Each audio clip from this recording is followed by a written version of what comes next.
이 얘기는 너랑 얘기하다 보니까 너무 멋있어서 내가 안 낼 수가 없다. 너의 사명은?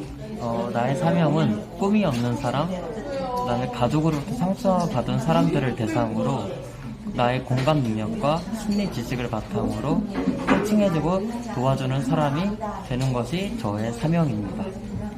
사명을요, 하루에 일어나서 3번씩 적었어요. 저의 사명하고 5년 뒤에 이제 제 미래에 대한 비전문을 3번씩 적었어요. 그리고 생각했어요.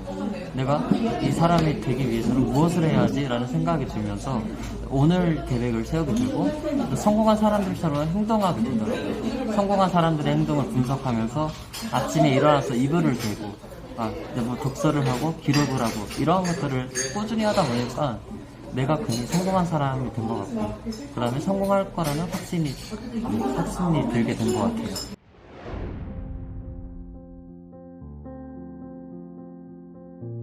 구독자 여러분 안녕하세요.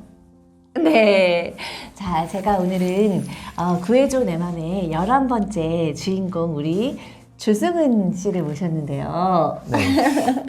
우리 주승은 씨는 22살이고 지금 심리상담사가 되기 위해서 대학에서 심리상담을 공부하는 2학년 학생. 3학년? 3학년. 3학년 학생이에요. 소개 한번, 본인이 소개. 네, 안녕하세요. 22살 조승훈이고요. 현재 상담심리사가 되기 위해서 지금 심리를 전공하고 있고요. 그 다음에 간단히 제 취미 얘기하자면, 운동하는 것 중에서도 특히 걷는 것을 좋아하는 것 같아요. 네, 여기까지 일단 간단하게 제 소개를 간단하게. 승훈 씨는 왜 심리 상담을 공부하고 있어요? 학창 시절 때부터 이제는 친구들이 이제 연애나 진로에 대해서 저한테 이제 고민을 얘기하는 경우가 진짜로 많았어요. 그러면서 이제 애들한테 그 연애를 이렇게 해라가 아니라 이제 감정에 대해서 공감을 해주니까 애들이 저한테 이제 많이 와서 저에게 이제는 자신의 속 얘기를 많이 털어놓음으로써 뭔가 내가 사람 말을 잘 들어주네? 사람 상담해주는 것을 좋아하네? 라는 것을 깨닫게 되면서 자연스럽게 상담 심리사의 길로 가게 된 것 같고요. 두 번째는 이제 진로 코칭 부분인데요.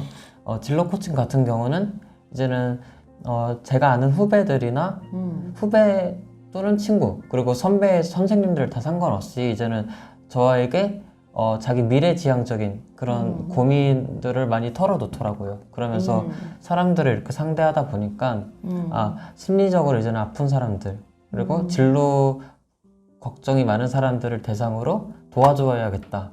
그래서 심리상담사가 되기로 마음먹었습니다. 네, 너무 말을 잘하죠. 저번에도 내가 인터뷰하다가 깜짝 놀랐잖아. 네.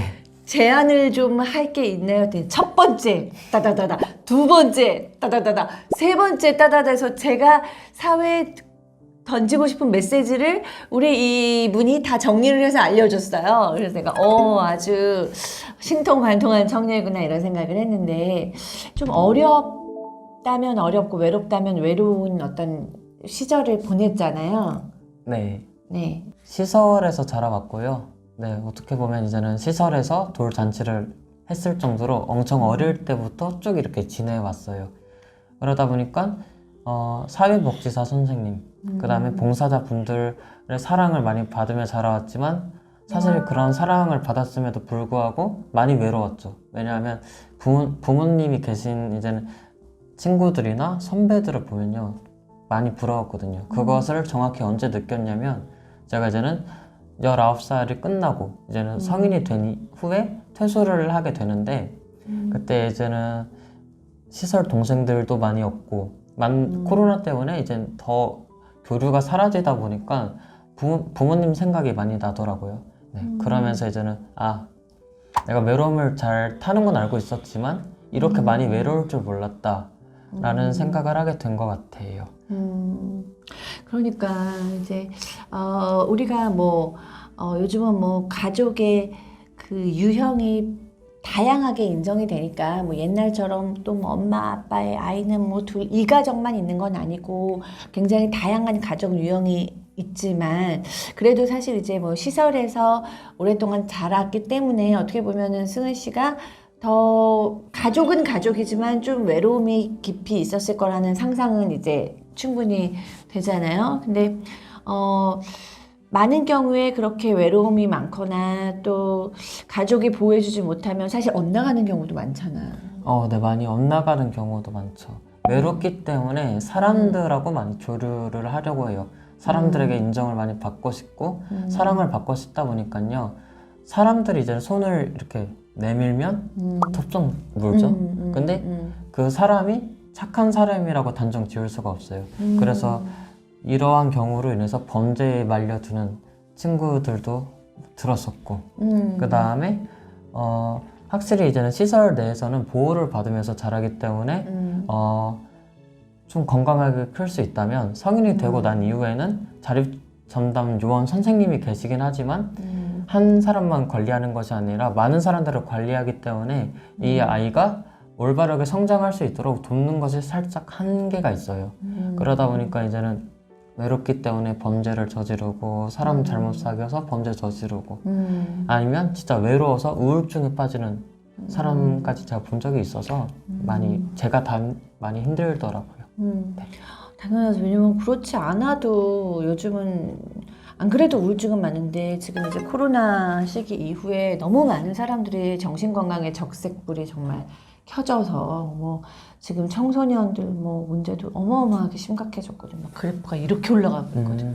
그런 어떤 어려움이 있었음에도 불구하고 이렇게 좀 반듯한 생각을 갖고 열심히 공부하고 미래의 사람들을 돕고자 하는 꿈을 꾸고 그 학교나 집에서도 항상 되게 모범적이고 동생들이 좋아하고 선생님들이 좋아하는 학생이었잖아요. 그 비법이 뭔데? 사실 잠깐 제 자랑을 하자면 이게 기질이라는 게 있어요. 애초에 제 기질이 좀 얌전하고 뭔가 좀 순종적인 그런 한 부분도 분명히 있겠지만 아까 제가 처음에 얘기했듯이 저는 봉사자분들, 사회복지사분들의 사랑을 많이 받고 자랐어요. 그러다 보니까 제가 어떤 생각을 하게 됐냐면 내가 이렇게 도움을 받으니까 나도 커서 도움을 줄 수 있는 사람이 되고 싶다. 그리고 지금 내가 사람들을 도와줄 수 있는 게 뭐가 있을까? 라고 하면서 이제는 하루에 하나씩 실천을 하게 된 것 같아요. 예를 들어서 간단한 일이지만 할아버지가 길을 걷다가 길을 모르는 상황이거나 무거운 짐을 들고 있으면 직접 도와드리기도 하고 아니면 이제는 그런 것뿐만 아니라 이제는 여러 가지 상황들을 제가 많이 도와주는데요. 이렇게 선행을 베푸니까요. 도움을 받는 사람에서 이제 도움을 주는 사람을 변하잖아요. 그러다 보면 저도 모르는 사이에 뭔가 보람차기도 하고 그 다음에 더 도와주고 싶다, 더 선한 영향력을 끼치고 싶다라는 생각을 많이 하게 된 것 같아요. 진짜 요즘 10대, 20대 진짜 내가 진짜 너무 심란한 애들만 보다가 내가 진짜 너를 보니까 아주 그냥 오아시스 같다. 만 18세가 되면 그냥 오늘 살고 있던 집에서 정말 하루아침에 혼자 나가 살아야 되는 거야? 3개월 전부터 이제는 먼저 집을 알아보기 시작을 해요. 만약에 저는 대학교를 다니니까 대학교 근처에 있는 자취방이나 LH 지원이 가능한 집 매물을 이제는 보고요. 그 다음에 그 매물을 보면 이제는 선생님이랑 같이 이제는 집 매물을 확인하고 집 계약을 해요.